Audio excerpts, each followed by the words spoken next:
Appreciate it. So I am Jenn McKee. I'm a teaching assistant with the School of Allied Health, and I'm really excited to be here with you today to talk about teaching essential practical skills and how we responded to the COVID-19 restrictions by using virtual laboratory hubs. And this was for one of the core modules in the postgraduate certificate in posture seating and wheelchair mobility across the life course, which is part of a bigger project called the Be Wheel Well Center for Research and Education for Wheelchair User Wellbeing. And the module lead was Rosie Gowran on this, with Kimberly, Mathis, and myself as TAs, and Sharon Sutherland, who is an expert in 24-hour postural care, assisting with the development of the certificate as well as with lecturing throughout the semester. I wanted to begin by just providing you with a little bit of background information on why the certificate is so important. So 1 out of every 100 people in Ireland and 100 million people globally are wheelchair users, with only 15% of that 100 million having access to appropriate wheelchairs.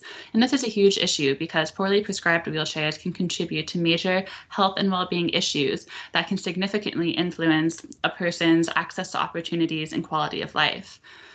Because of this, developing sustainable wheelchair service provision, including education programs for professionals, has been a key priority internationally for groups like the World Health Organization and the International Society of Wheelchair Professionals.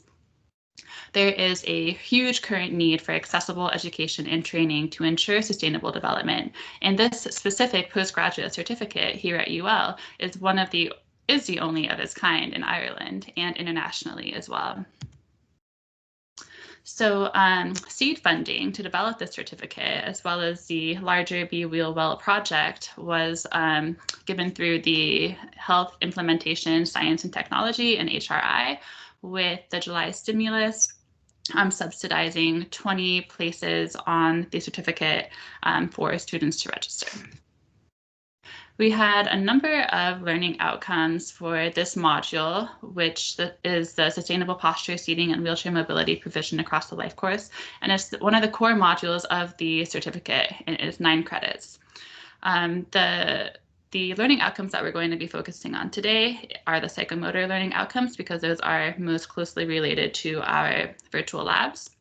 And essentially, students were expected to be able to perform a comprehensive postural assessment, demonstrate proficiency in practical skills, and to differentiate different wheelchair and seating products depending on client need. The students who were registered in this certificate included 20 frontline health and social care professionals who were working full-time, 17 occupational therapists, 2 physiotherapists, and 1 rehab engineer, who were all located throughout Ireland. We had a number of logistical challenges to meeting our psychomotor learning outcomes during the semester, as we had initially planned for face-to-face lab sessions to happen on campus at UL over the course of 2 weeks in February, with 10 students coming to campus for 1 week at a time. However, because practitioners were working full-time during the week and they were working in health and social care settings throughout the country with vulnerable populations, many of the practitioners were it was unrealistic for them to travel to UL, and some of their employers were rather reluctant on having them cross county lines and increasing the risk to their colleagues and clients. In planning these labs, we also had to consider the availability of suitable resources, including wheelchair and seating products. While UL does have wheelchair and seating products available on campus, we realized that the variety of these products did not meet the needs for our module. And so we had to collaborate with local suppliers in order to have a greater variety of products available for our labs. And of course, as all of us, I'm sure, are pretty familiar with adjusting course by now anyways, to the frequently changing COVID-19 restrictions and guidelines, I think this is something that has been frustrating at many times for students and faculty alike. So in order to address those challenges and come up with solutions. We met as a leadership team numerous times before labs were scheduled to begin, and we directly asked practitioners who were registered on the course for feedback through surveys and polls, asking about their concerns, asking about the barriers that they were experiencing with the course up to date and any anticipated barriers to participating in live or virtual labs. And this really allowed us to address everything on an individual basis. We ended up grouping practitioners based on location. So in these surveys, we had asked whether they had space available for other practitioners to come to their clinical site, if they had plinths available, if they had accessibility or availability of products, seating products and wheelchairs, and if they had permission from their clinical staff to have other practitioners from the local community or surrounding area to join them in their clinic. We also addressed product needs with local suppliers. So we were able to link in with groups like Healthcare 21, Momentum Healthcare, and LCS to provide any wheelchairs or seating products to each group of practitioners if they did not have those products available to them. We had live practical and question and answer sessions throughout the semester that were recorded for later revision, but also for those students who were unable to participate during the live sessions because of conflicts with work. We also provided pre-recorded sessions for foundational theory, and these were available to for students to watch at their own time with live question and answer sessions following up, usually the week after. Practitioners all submitted a video for feedback of their practical skills that were covered in lab. And this was in place of receiving face-to-face feedback that would have occurred if we had all been together on campus in lab. And it was a really great way for us to really be able to take a look at every single practitioner and all the skills that we felt were necessary to be proficient in.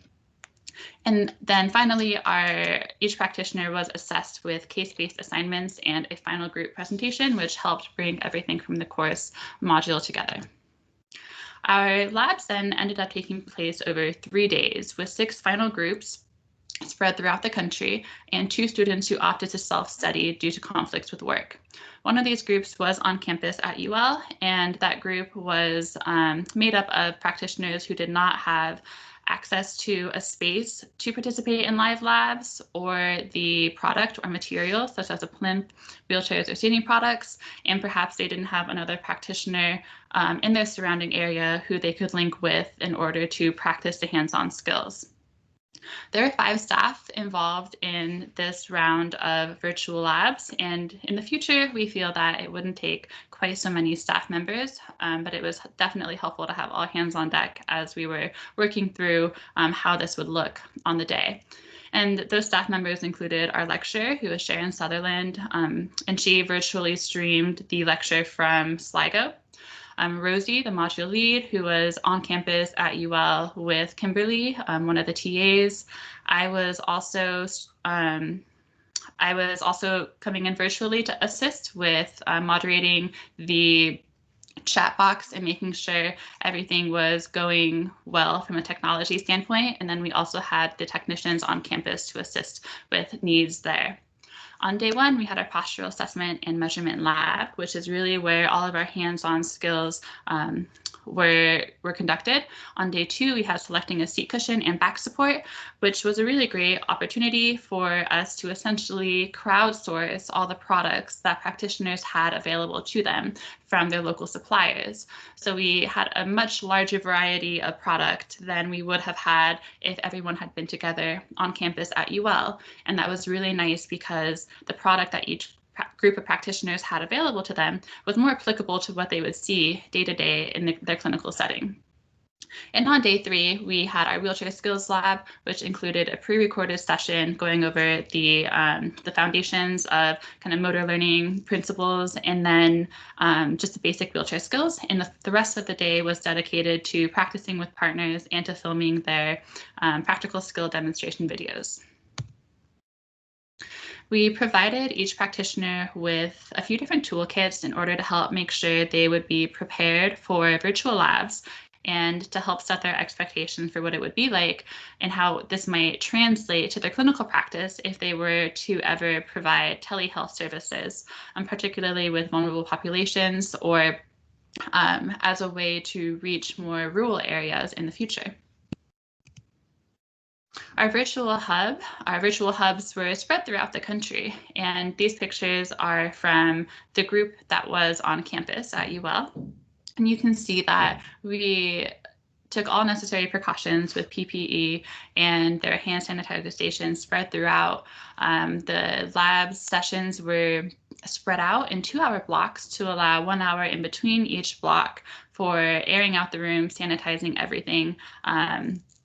And you can see in the picture on the bottom here that each group of practitioners, at some point during the lab, they were able to turn on their cameras as they were practicing skills so they could ask questions, so they could demonstrate, and so we could provide feedback. So just to let you know, Jennifer, you're at the 10 minutes. Great, thank you. Thank you. This allowed us to really practice those hands-on skills that we felt were absolutely necessary to include in this module. And we did that very successfully throughout all of these virtual hubs and all of these different groups of practitioners throughout the country. And this is just a quote from one of the students who participated in this course.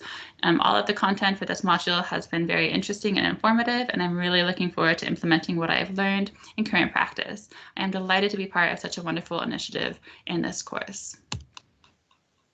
So our key successes and plans for the future, we were really thrilled with how well this went, and the students were pretty impressed as well. I think there was a lot of hesitancy around virtual labs because they felt they might miss out on hands-on skills. However, by grouping them based on location, we were able to ensure that they got the most out of practicing those hands-on skills with clinicians they had in their local area. So we were able to develop that professional network as well. And our learning objectives to perform and demonstrate practical skills was certainly achieved, and detailed feedback was provided to each student on those videos that they submitted. We were able to engage with industry partners to facilitate practitioners' learning experiences by loaning different products.